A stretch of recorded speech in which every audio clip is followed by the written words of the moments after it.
What's up, you guys? Recapping the 50 book mission of 2016.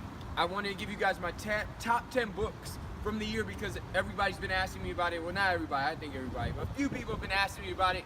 I want to give you the nuggets that I got. So number one, why did I take on the mission? Most books I've ever read in a year or absorbed 10 to 15 maybe. Average person reads one. Average CEO reads and absorbs 60. So I was like, dang, if I want to be successful, then I guess I should maybe take on what the successful do. More new information in my brain. You got to remember, your brain and your mind is like a garden, because all it does is it takes what you put into it, and that's what creates your thoughts. And your thoughts create your habits, and your habits create your actions create your outcomes. So if all you've ever gotten in your life is radio, music, TV, movies, and all the things you hear from the people around you and whatever they're gossiping or however they talk, if that's all that's in the garden of your mind, imagine the kind of life you're gonna live. So I took on the 50 book mission of 2016 to, number one, just inspire me to absorb more. I hit 42, I didn't hit 50. It wasn't just about getting the numbers, it was about radically increasing my goal of inputting new information in my brain to get new actions and new outcomes. So that's really what I was going through. So I'm gonna give you my top 10. I definitely recommend these, and just taking on whatever your mission is for 2017. I'm doing 60 books this year because the average CEO reads and absorbs 60. So some I read, some I listen to as I'm driving or I'm doing cardio or whatever. But here are my top 10, starting from 10 back, and I'm gonna give you a nugget from each one. So number 10, Made in America by Sam Walton, or Sam Walton's autobiography. So Sam Walton is the guy who created Walmart. He started in Arkansas, very humble beginnings, but the biggest thing I took from that is Sam Walton was a monster and ferociously focused on always getting better. He used to spend more time in his competitors' stores looking at what they were doing, not sitting at his own store like, dang, we gonna kill the game, we got Walmart. No, he said, I already know what I'm doing. I've got to go pursue new knowledge to see how can I do it better. You got to remember that life is a competition. There's only so many resources. And not to say that people are, there's not enough food and all, there's that. But I am saying that you've got to compete. You've got to go out there and pursue your greatness, pursue your growth. You can't just be sitting there being stagnant thinking that life owes you something.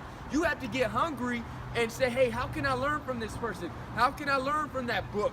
How can I learn from this business? How can I learn from this company? How can I get better? Because if you think you're already doing it the best, you've already lost the game. There's always a better way you can do it. You got to go find it. So that was number 10. Number 9, Ask Gary V. This is by Gary Vaynerchuk. I just got on to Gary Vaynerchuk this year. Biggest thing I really took away from him is he has an interesting way of looking at things that make sense because things are shifting. He talks about, I'll just give you one of the things that just hit me. I was like, damn, I would have never thought about it like that. He's like, people complain about kids being on tablets and phones too much. And I personally agree. But he said, you know what? Think about it. What kind of world were those kids live in when they grow up? They're gonna live in a technologically based world. So don't you think it would be good for them to have experience with that? And I was like, dang, I didn't even think about it like that. I didn't even think about it like that, but it makes sense. You gotta realize things are changing. Industries are changing. Cultures are changing. Economics are changing. The way we do business is changing. Macy's, Sears, Walmart's just closed in the last year or two, hundreds of them. Why? Because the models of business are even changing from brick and mortar retail stores to online based. Look at Amazon.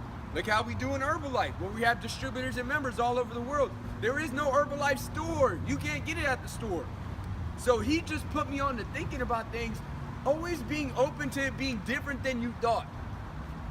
That was the biggest thing from Gary V.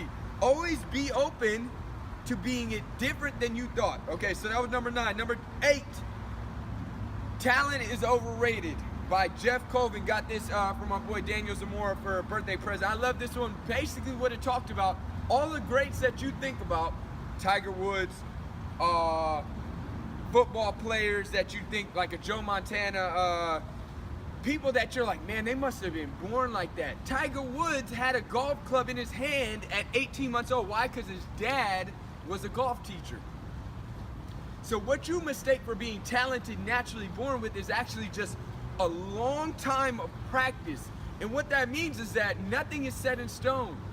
Greats aren't born, they're created. So has there been something in your life or in my life where I was like, dang, I was just born like that. I just had it or I didn't. It was just like, yo, I have that skill or I don't. No. Do I want to put in the work to cultivate that skill, to be an entrepreneur, to be a family man, to be compassionate, to be a world traveler, to be a speaker, to be whatever I want to be a musician, to be an athlete, whatever it is. It's not that I was born a certain way. Do genetics have an impact? Yes, they do, but they're not the end all be all. That talent is more cultivated than born with. And that's the biggest thing. It's about time spent. They say about 10 years or 10,000 hours. Every single person that you think is an overnight success, I guarantee you, look deeper, they've been putting in 10 years or more. And when I thought about it, I was like, dang.